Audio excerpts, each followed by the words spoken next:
Please subscribe my channel. अपने पास में कुछ नहीं रखे और भगवान कृष्ण रथ पर चढ़ गए और कह दिया कि मैं युद्ध नहीं लड़ूंगा, मैं केवल तुम्हारा रथ हाँकूंगा। केवल रथ को, केवल इस रथ को मैं चलाऊं, इसके सिवाय मैं कोई काम नहीं करने वाला, इसके सिवाय मैं कोई युद्ध नहीं लड़ने वाला।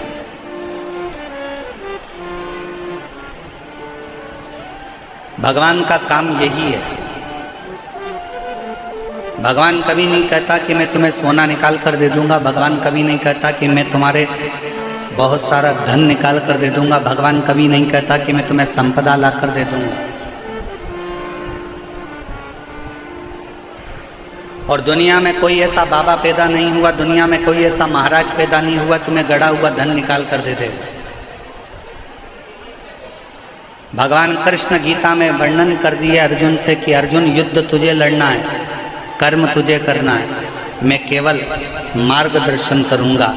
और यह पक्का है अगर तू मेरे मार्गदर्शन पर चलेगा तो इन कौरवों के युद्ध में तुझे विजय प्राप्त करा कर रहा।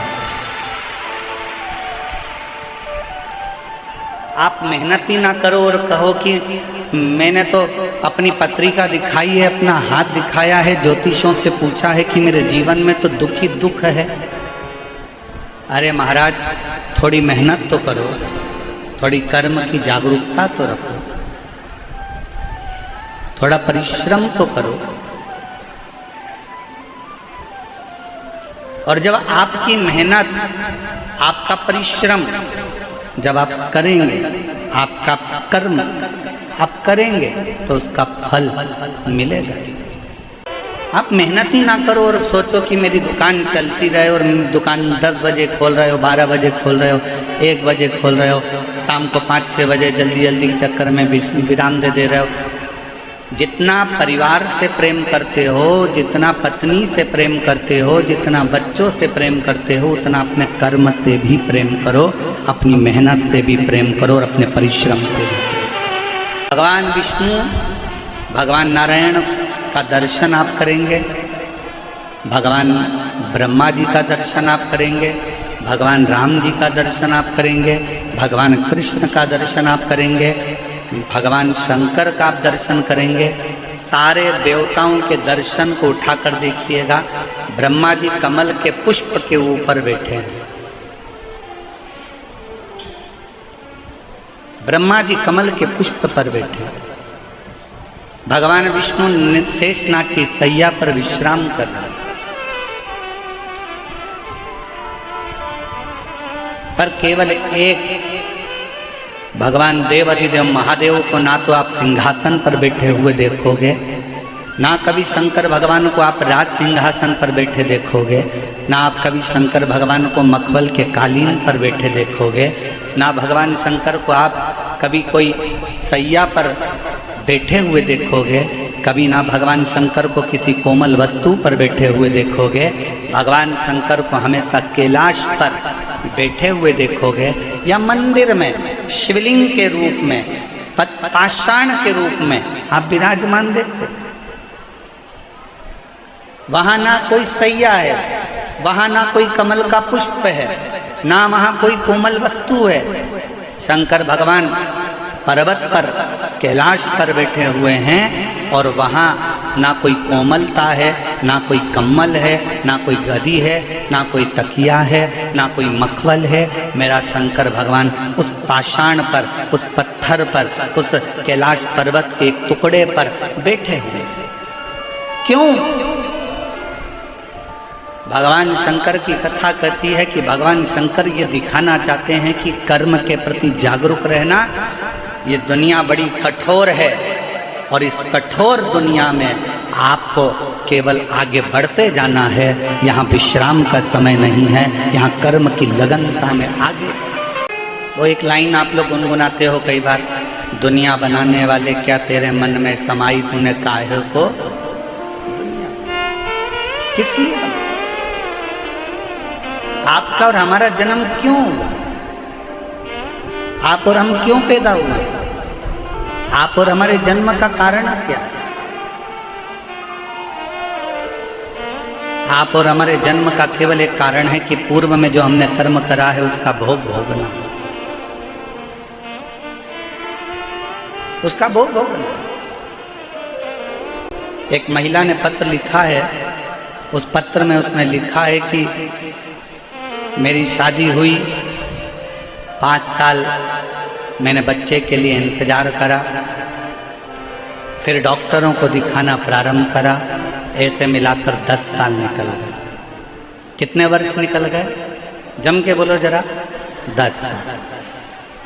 10 साल निकलने के बाद फिर आस छोड़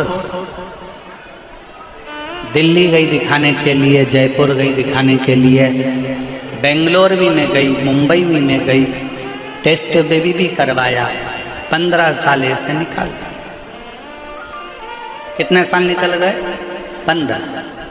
फिर आज छोड़ दी, चलते चलते 20 साल निकल गए। 20 साल निकलते निकलते घर के लोग ताना देते कि तू तो बांझ है, तुझे औलाद नहीं हो सकती, तेरी औलाद नहीं पैदा कर सकती, तू बांझ है।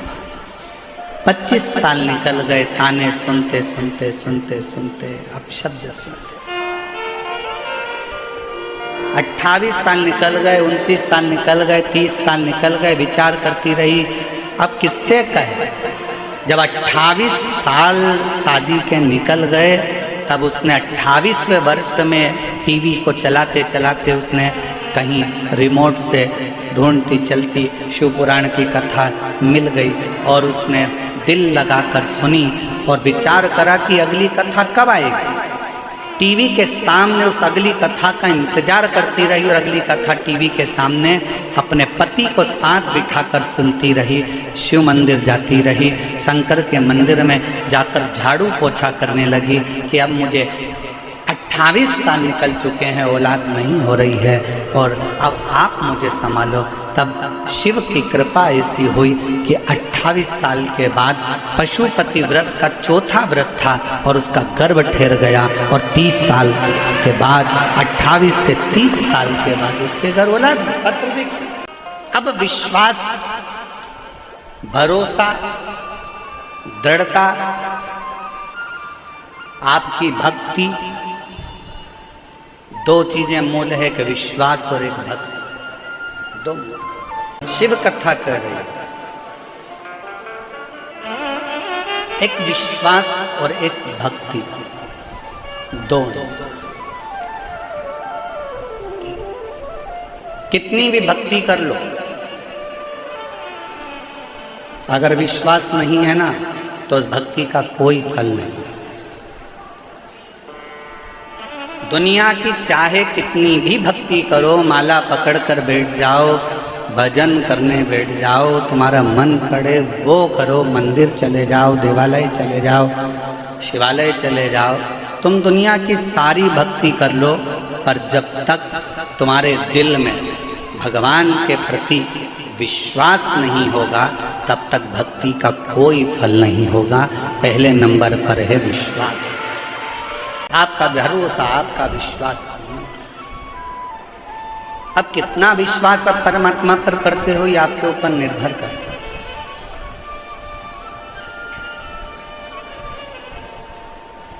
मेरी जीजियां जितनी बैठी हैं जयपुर की और मेरे जीजा जितने बैठे हैं जयपुर के, ईमानदारी से बोलना, एक बच्चे के लिए आप कितने साल इंतजार कर सकते हो?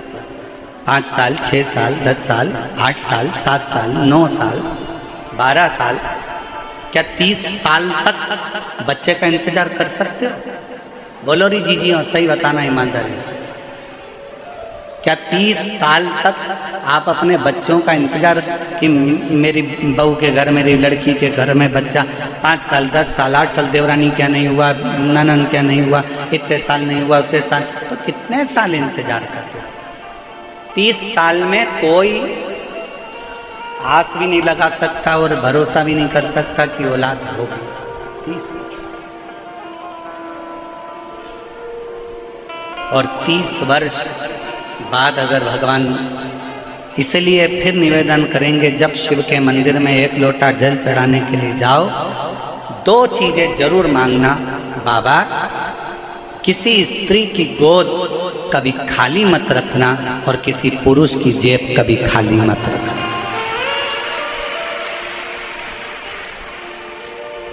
ना स्त्री की गोद खाली हो, ना पुरुष की जेब खाली हो। स्त्री की गोद खाली रहती है तो उसको ताना दे देकर मारा जाता है। घर में लड़की का जन्म हो जाता है तो लोग ताना दे देते हैं। अभी तो पढ़ा लिखा जमाना है तो लोग ताना दे देते हैं कि लड़की हैं, 2 लड़की हैं, 3 लड़की हैं, लड़का नहीं है, ये नहीं है। इतना ताना सुना जाता है, इतना ताना सुना जाता है जिसका वर्णन। और देखा जाए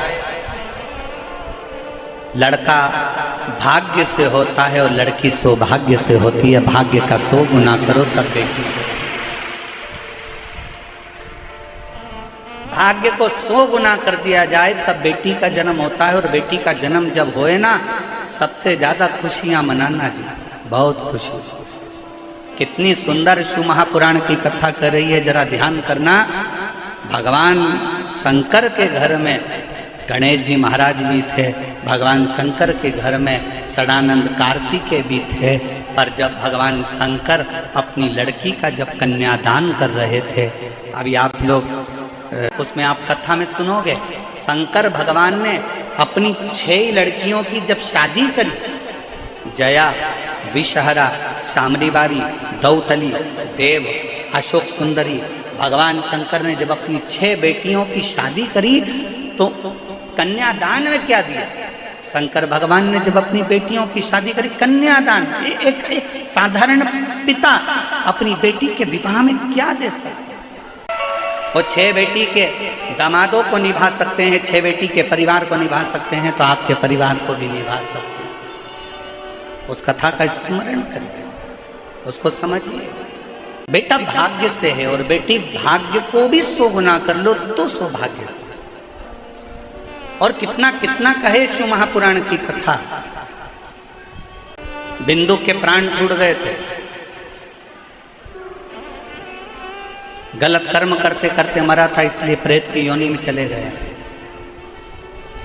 चंचुला देवी को मन में आया कि मेरे पति को मोक्ष नहीं मिला, मोक्ष नहीं।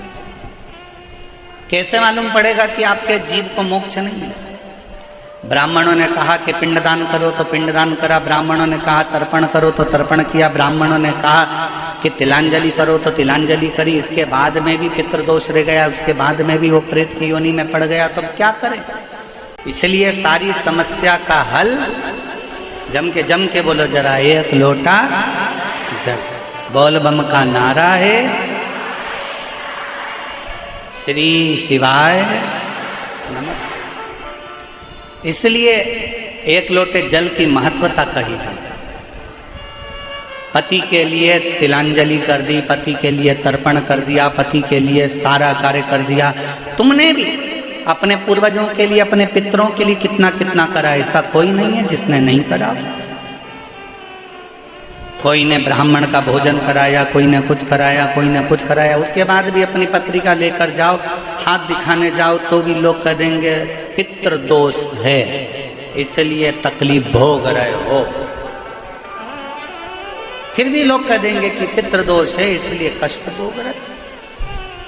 पर ना भाई, शिव महापुराण की कथा कहती है, एक बात अपने अंदर उतार कर रखना, अगर जीते जी अपने माँ बाप की, जीते जी अपने माता पिता की सुन लोगे, जीते जी अपने माँ बाप की जो पसंद का भोजन है वो बनाकर खिला दोगे, जीते जी उनका आदर कर लोगे, सम्मान कर लोगे, जीते जी उनका आदर सम्मान में लगे रहोगे, तो फिर मरने के बाद तुम्हें पूड़ी भजिया पकोड़ा खीर खिलाने की जरूरत नहीं पड़ेगी, वो जीते जी ही कर।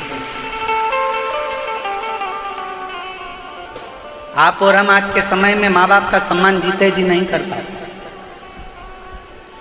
माता पिता का आदर नहीं कर पाते, सत्कार नहीं कर पाते, और उसी का भोग बाद में भोगना पड़ता है कि हम लोग दुखी हो जाते हैं। वो कितना सुंदर गीत किसी ने गाया है, कभी प्यासे को पानी पिलाया नहीं, बाद अमृत पिलाने से, जम के बोलो जरा, अमृत पिलाने से कभी गिरते हुए को उठाया नहीं, बाद आंसू बहाने से क्या करूं? मैं मंदिर गई, पूजा आरती की, कभी माँ बाप की सेवा करी ही नहीं, फिर पूजा रचाने से कौन सा लाभ?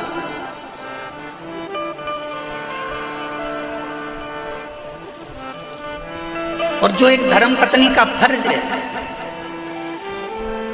एक धर्म पत्नी का जो कार्य था वो धर्म पत्नी ने करा। चंचूला ने अपने पति के लिए, बिंदु के लिए जो कर सकती थी सब करा। उसके बाद भी उसका पति प्रेत की योनि से नहीं छूटा।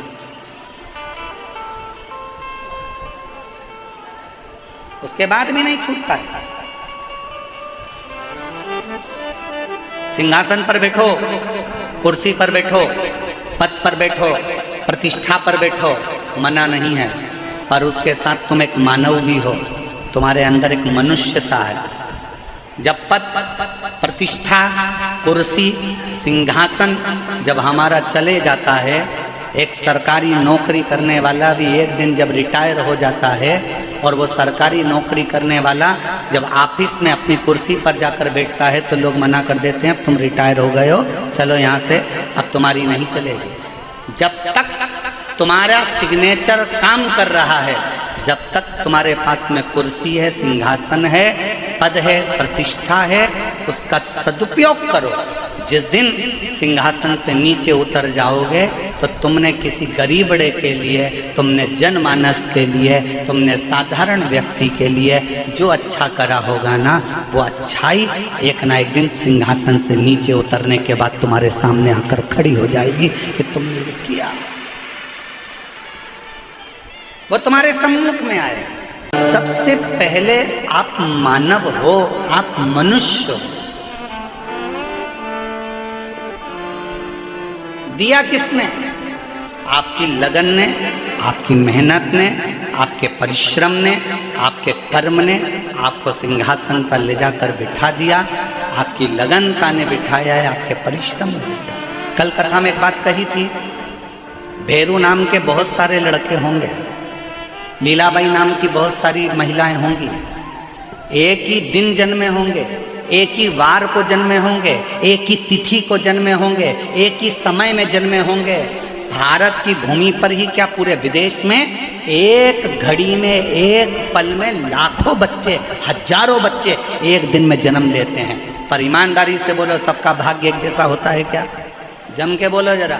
नहीं, एक जैसे नाम वाले ढेर होंगे, एक जैसे नाम वाले बहुत होंगे, पर सबका भाग्य उसी समय पर जन्मा था तो इसको भी फिर ऊंचे सिंहासन पर बैठना था। मालूम पड़ा उसी पल, उसी घड़ी, उसी क्षण में जन्मा है जिस समय पर तुम जन्मे हो। उसके बाद तुम सिंहासन पर बैठे हो, वो धक्के खा रहा है, वो झोपड़े में पड़ा है, वो कहीं छोटा मोटा काम कर कर अपनी जिंदगी जी रहा है। क्यों? पूछो किसी से कि वो सिंहासन पर बैठ गया जो सोमवार को जन्मा, 12 बजे जन्मा, वो भी 12 बजे जन्मा, वो भी सोमवार को जन्मा, वो भी 3 तारीख को, वो भी 3 तारीख को, वो भी नक्षत्र में, वो भी नक्षत्र में, वो भी घड़ी में, वो भी घड़ी में, सब एक साथ जन्मे तो फिर एक सिंहासन पर बैठ गया और एक धक्के खा रहा है। उसका कारण क्या है? अर्थात शास्त्र कहता है समय नहीं, तुम्हारा पूर्व का किया गया कर्म तुम्हें सिंहासन पर पहुंचाया है, और तुम्हारा पूर्व का किया गया कर्म तुम्हें नीचे लाकर छोड़। नाम एक जैसा है, समय एक जैसा है, घड़ी एक जैसी है, पल एक जैसा है, सब कुछ एक जैसा है, पर आपका कर्म मूल है। हम फिर निवेदन करेंगे, शंकर के मंदिर में जल चढ़ाने से पहले तुम्हारे अंदर विश्वास होना चाहिए, और विश्वास के साथ में तुम्हारी लगनता होना चाहिए। तुमने सोच लिया कि मैं सीए बनूंगी, अब भले एक बार फेल हो गई कोई बात नहीं, एक बार एक सेम नहीं निकला कोई बात नहीं, दूसरा नहीं निकला कोई बात नहीं, मेहनत कर, परिश्रम कर, खूब पढ़, खूब अध्ययन कर, जितना परिश्रम कर सकते हो उतना करिए, रात दिन एक कर दो, अच्छी से अच्छे अध्ययन करो, जितनी अच्छी कोचिंग कर सकते हो उतनी अच्छी कोचिंग करो, और अपने अंदर विश्वास पैदा करो कि मैं सीए बनकर रहूंगी, मैं डॉक्टर बनकर रहूंगी, मैं कलेक्टर बनकर रहूंगी। तो एक दिन कलेक्टर के सिंहासन पर तुम बैठो। अब तुम अंदर से टूट गए, मैं मम्मी मेरा एक सेम नहीं निकला, मैं एग्जाम नहीं दूंगी। क्यों नहीं दोगी? करो मेहनत। आपका विश्वास क्या कहता है? आपका परिश्रम मूल है, आपकी मेहनत मूल है।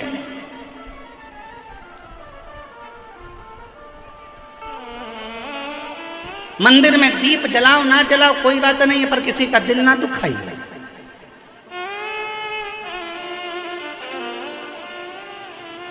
आज हमने कथा में शुरू में क्या कहा आप लोगों को कि अगर पंडाल में जगह नहीं है, प्रशासन अपना कार्य कर रहा है, बहुत अच्छे तरह से संभाल रहा है, समिति भी बहुत अच्छे तरह से संभाल रही है, पर घर में 50 लोगों की व्यवस्था हो और 150-200 आ जाएं तो व्यवस्था गड़बड़ा जाती है। इसलिए निवेदन है, जितने लोग बाहर से आने वाले हैं और जितने लोग कथा के माध्यम से, कथा टीवी के माध्यम से कथा सुन रहे हैं या सोशल मीडिया से सुन रहे हैं, मैं जितने सोशल मीडिया वाले उनसे भी कहूँगा आप न्यूज़ में डाल दीजिए कि अपने अपने घर में रहकर ऑनलाइन आस्था चैनल पर कथा का रसपान करिए, जिससे अपने जयपुर में ये 7 दिन की कथा पूर्ण आनंद के साथ पूरी हो और ईश्वर गोरा कथा का लाभ सब ले, उसको श्रवण करिए।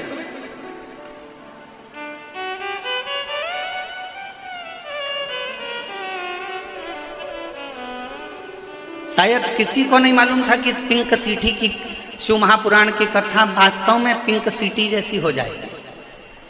किसको मालूम कि इतना जन समुदाय, इतना अपार समुद्र शिव भक्तों का पहुंच जाएगा। लिए बेग ताने ताने, शायद ये नज़ारा आपको कहीं देखने को नहीं मिला होगा जो शिव महापुराण की कथा में देखने को मिला। अपने अपने घर से श्रवण करो, ऑनलाइन श्रवण करो, आस्था चैनल पर श्रवण करो, नई जगह उसको सुन। विश्वास, भरोसा, आपकी दृढ़ता और आपके कर्म की लगनता आपको फलीभूत करेगी। कितना भी किसी को हाथ दिखा लेना, उसका नाम काल अधिपति है। समय उसने बनाया है, नक्षत्र उसने बनाया है, घड़ी उसने बनाई है, फल उसने बनाया है। उसका नाम काल अधिपति महाकाल है। महाकाल का मतलब क्या? जिसने काल बनाया। अब फिर निवेदन जो हमने पहले कथा में कहा था, आज फिर कह रहे हैं, तुम्हारी घड़ी खराब हो गई, कपड़े वाले की दुकान पे जाके सुधर जाएगी क्या? अरे जम के तो बोलो, उधर से आवाज आना चाहिए, सुधर जाएगी? नहीं। घड़ी खराब हो गई, बर्तन वाले की दुकान पर ले जाओ, सुधर जाएगी?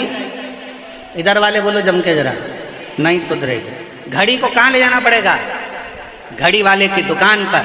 और घड़ी वाला है कौन? घड़ी वाला एक ही है जिसने पल, घड़ी, नक्षत्र, समय बनाया। उसका नाम काल अधिपति महाकाल है। शंकर के शरण में जाना चालू कर दो, घड़ी सुधर, समय सुधरेगा, समय सवरेगा। आप शिव के पास जाओ तो सही, आप शंकर के पास एक लोटा हाथ लेकर गए, मेरा भाग्य देखकर बता दो। इस हाथ में एक लोटा जल पकड़ाओ, अपने घर से निकलकर शंकर के मंदिर तक जाओ। जितने कदम चलकर तुम शंकर के मंदिर तक जाओगे, जितने कदम चलकर तुम शिव के दरवाजे तक पहुंचोगे, उतने अश्वमेध यज्ञ अपनी जिंदगी में कर लोगे, उतने पाप अपने जीवन के समाप्त कर लोगे और भगवान के करीब में जाओ। तो पहले आप पहुंचे ही नहीं उसके पास में और मन में सोचे कोई महाराज ऐसा मिल जाए मुझे, नीचे से ऐसी भभूति फेंक दे और हंडा निकाल कर देते। अरे महाराज ऐसा जमाने में कहीं का मिल जाए तो सीओर वाले महाराज को भी बता देना, हम भी वहीं पहुंच जाएंगे। फिर यहाँ काहे को मेहनत करने आए? परिश्रम करिए, कर्म करिए, लगनता रखिए, मेहनत करिए। दुनिया में किसी की सामर्थ्यता नहीं है कि आपके भाग्य को कोई पलट दे। उसकी सामर्थ्यता केवल आपके पास में है, आप अपने भाग्य को पलट सकते हो, पलट सकते हो। वो शिव है, वो काल अधिपति शंकर है। अपने भक्तों का दुख वो देख नहीं सकता है, दुख नहीं देख सकता है। इसीलिए तो उसने कथा के पहले दिन पानी गिरा दिया, ठंडा कर दिया, दूसरे दिन भी छाया बना कर रखा, तीसरे दिन भी छाया बना कर रखा। वो शंकर है, मेरे शिव भक्त रोडों पर बैठे हैं, उसके लिए छाया मुझे करना। कौन करेगा? वो शंकर, वो त्रिकालदर्शी, वो कैलाशी, वो अविनाशी, वो त्रिपुंडधारी, वो त्रिशूलधारी, त्रिनेत्रधारी है। उसके आगे सब शून्य है, वही एक मूल है। आप कितना भजन कर रहे हैं शिव का? आपका भरोसा, आपका विश्वास, आपकी दृढ़ता क्या कर? Please subscribe my channel.